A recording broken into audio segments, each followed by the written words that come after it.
a 17-year-old sprinter from Australia, is running times so fast that even Usain Bolt would recognize the pattern. Not hype, not social media exaggeration, just numbers that are starting to line up in a very uncomfortable way for the rest of the sprinting world.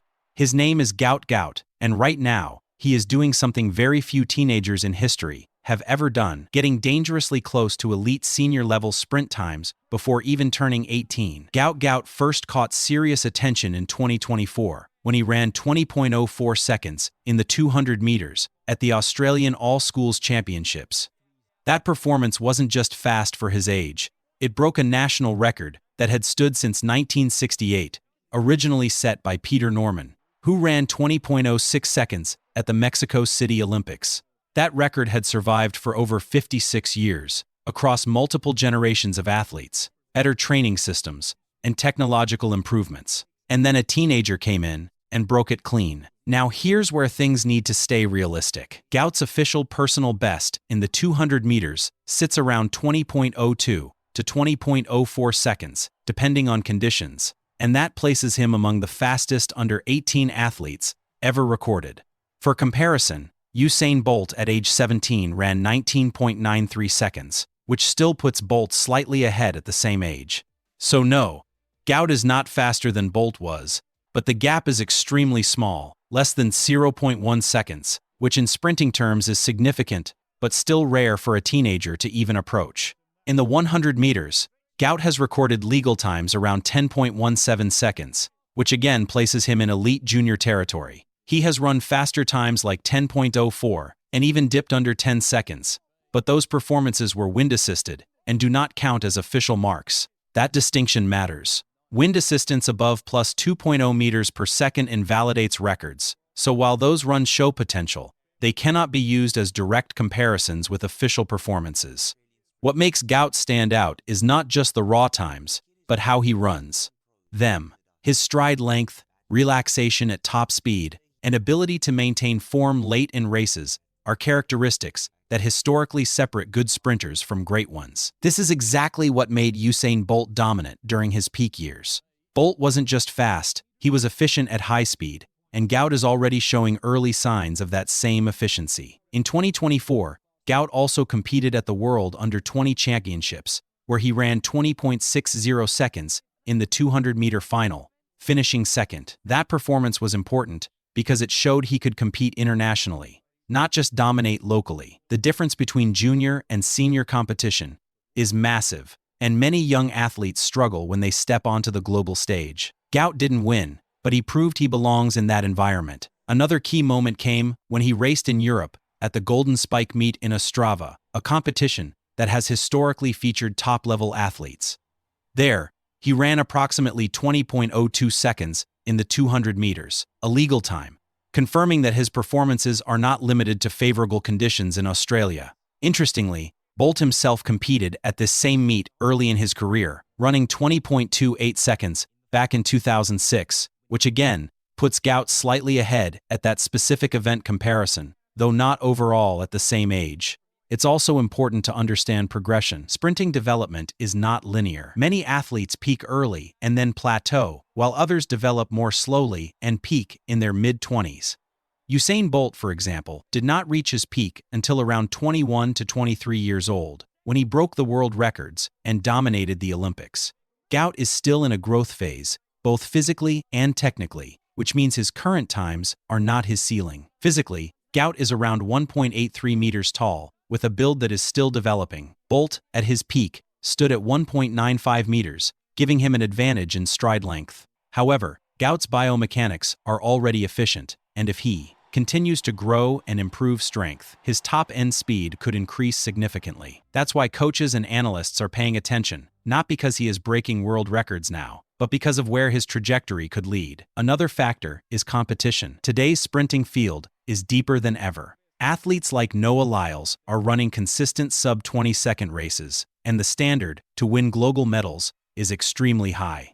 For Gout to move from junior success to senior dominance, he will need to drop into the 19.80 to 19.60 range in the 200 meters and approach 9.90 seconds in the 100 meters under legal conditions. That is not easy, and many promising juniors never make that transition. Gout has also shown versatility by running the 400 meters, recording a time of around 46.14 seconds, which suggests strong endurance and speed endurance, both critical for the 200 meters. This kind of range is often seen in elite sprinters who later specialize and refine their strongest event. The bigger picture is not about whether Gout is the next Bolt. That label has been given to many athletes over the years, and most of them never reach that level. The real story is that Gout is one of the fastest teenagers ever recorded, with legitimate performances, not just hype, and he is progressing at a rate that puts him in rare company. Looking ahead, major targets include the 2028 Olympics in Los Angeles, where he would be around 20 years old, and potentially the 2032 Olympics in Brisbane, which could be a defining moment in his career if his development continues. Those events will ultimately determine whether he becomes a global champion or remains a talented prospect. Right now, the numbers are clear. He is not faster than Usain Bolt at the same age, but he is close enough to make the comparison meaningful. He has broken long-standing national records, performed internationally, and shown technical qualities that suggest long-term potential. That is why people are paying attention, not because of hype, not because of one race, but because the data is starting to align. And in sprinting, when the numbers start to look like this at such a young age, everyone watches. Nobody had done it, not in the history of college track, not once in the entire existence of indoor sprinting. Breaking 20 seconds in the 200 meters indoors as a collegiate athlete, it just had not happened. And then on March 14, 2026, at the Randall Tyson Track Center in Fayetteville, Arkansas, Garrett Kaland did exactly that. The clock read 1995. The crowd lost their minds. And college track was never going to be the same again. Kaland was born on January 25, 2004, in Georgia, but grew up in San Antonio, Texas, where his mother, Ann Kaland, signed him up for track, simply because the kid could not sit still. He landed at Antonian College Preparatory High School, and by May 2022, he was winning the Texas South Region titles in both the 200 meters and the 400 meters.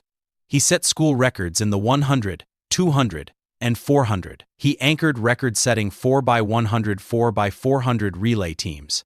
He was named Athlete of the Year at his school. He was the fastest recruit in the state of Texas that year. His personal bests coming out of high school were 10.51 in the 100, 20.66 in the 200, and 46.88 in the 400. College programs were lining up. He chose the University of Nebraska. As a freshman, he ran 20.65 in the 200 meters. As a sophomore, he dropped that to 20.25 and earned second-team All-American honors at the NCAA championships. The improvement was steep and consistent, but Nebraska was not where this story was going to peak. In August 2024, USC hired Brenton Emanuel as their sprints and hurdles coach. Emanuel had been Kaland's coach at Nebraska. Kaland followed him. The transfer changed everything. At USC, something clicked beyond just the coaching. The environment, the belief in that building, it got into Kaland. He has said it himself. The athletes around him believed in themselves at a level he had not seen before, and that belief became contagious. But the real technical work was happening at the starting blocks. Emanuel had identified the one flaw holding Kaland back: his start. Kaland was always a monster in the back half of a race, but he would dig himself a hole in the first 60 meters and then spend the rest of the race clawing back. After countless hours working that start, he finally had a complete race dangerous from gun to tape. The result that first indoor season, at USC, the Trojans won the overall NCAA Indoor Championships team title in March 2025, their first team title in 53 years. He entered 2026 with one target: win. On February 6th, he ran 20.12 in New Mexico, breaking the USC school record that had stood since 2015 when Olympic champion Andre DeGrasse set it. 2 weeks later, at the Big Ten Indoor Championships in Indianapolis, he ran 20.06, the third fastest indoor 200 in history, a new Big Ten meet record, and the fastest time in the world for 2026. He was not done. Emanuel said Kaland had turned down the opportunity to go professional after the 2025 season because he felt the job was unfinished. He came back for titles, and he was about to collect the biggest one of his life. The NCAA Division I Indoor Track and Field Championships, March 14, 2026. The men's 200-meter final was the last individual race of the entire meet. In Section 1, Wayne McCoy of Florida had already run a personal best 20.17, a serious time to beat. Kaland was in Section 2, the fast section, alongside Galani Watkins of Arkansas, the number 2 seed, fresh off breaking the Arkansas 60-meter record earlier that same day. Before the race, Emmanuel described what Kaland is like in warm-ups: pacing, nervous, moving constantly. Then the gun fires, and he becomes an entirely different person. That is exactly what happened. He exploded off the blocks, the clean, powerful start that Emmanuel had spent a year building. He attacked the curve. He came off it flying. Down the straight he lifted, drove, and crossed the line. The clock stopped at 1995. The place erupted. Kaland had become the first collegiate athlete in history to break 20 seconds indoors. He beat McCoy's 20.17 by 0.22 seconds. Watkins finished third. It was not a close race. It was a statement. The previous NCAA and American indoor record was 20.02, set by Elijah Hall in 2018. Gone. The facility record of 20.10, held by Wallace Spearman since 2005. Gone. His 19.95 is now the second fastest indoor 200 in world history. The only man who has ever run faster indoors is Frank Fredericks of Namibia, who ran 19.92 in Le Havre, France, in February 1996, a world record that had stood for 30 years. Kaland missed it by 0.03 of a second. As a college student, indoors, he now owns 2 of the 3 fastest indoor collegiate 200-meter times ever run. His 19.95 at number 1 and his 20.06 tied at number 3. No other college sprinter in the history of the sport has ever sat that high on that list.